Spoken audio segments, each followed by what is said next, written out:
Over the past several weeks, US-Israeli airstrikes on Iran have destroyed schools, refineries, hospitals, places of worship, universities, residential buildings, steel and pharmaceutical factories, research facilities, water sources, airports, and bridges. Hi, I'm Yara, and today I'm going to unpack how the US and Israel extensively bomb civilian infrastructure to pressure their adversaries to surrender, and how doing that is not only a war crime, it's also nothing new for either of them. Let's start with the US. They're going to have no bridges, they're going to have no power plants, Stone Ages, yeah.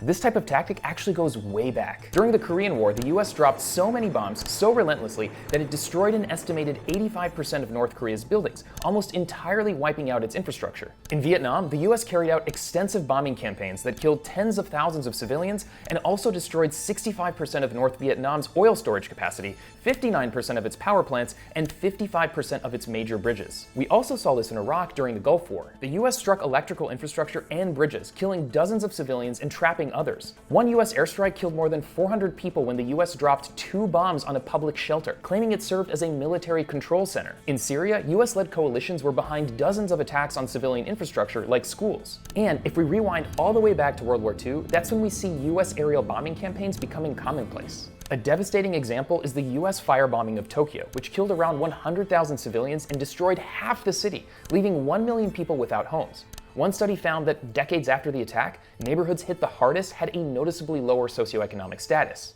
And of course, we can't forget the US's atomic bombings of Hiroshima and Nagasaki, which killed at least 100,000 people directly and an estimated 100,000 people more from radiation later. In Hiroshima, more than 67% of buildings were destroyed or severely damaged, and in Nagasaki, 27% of residences were fully or partially demolished. And then there's Israel. Israel must finish the job. In Gaza, Israel has struck schools, hospitals, mosques, water sources, farms, the electrical grid, homes, and encampments. By the way, some analysts say that Israel's genocide in Gaza, which is carried out with full US backing, normalized the widespread attacks on civilian infrastructure that we see in Iran and in Lebanon. And despite a ceasefire, Israel continued to pummel Lebanon. It hit residential buildings, destroyed 87 ambulances or medical centers, and forced the shuttering of 5 hospitals in 1 month. It's almost always against international law to intentionally target civilian infrastructure in a war. Some legal experts say that even Trump's threats to destroy every bridge and decimate every power plant could itself be considered a war crime. Now, some supporters of these tactics claim that certain civilian infrastructure is dual use, meaning both civilians and militaries can benefit from it. But dual use is not an internationally defined legal term and doesn't legitimize attacks on life-sustaining infrastructure. Just because a military needs electricity, for example, doesn't mean you can bomb a power plant. Everyone needs electricity. Hospitals providing life-saving treatment, schools providing students with an education, people just trying to make food for themselves. Everyone. Anyway, if there's a particularly egregious case where a military has wiped out another country's infrastructure, let us know in the comments below.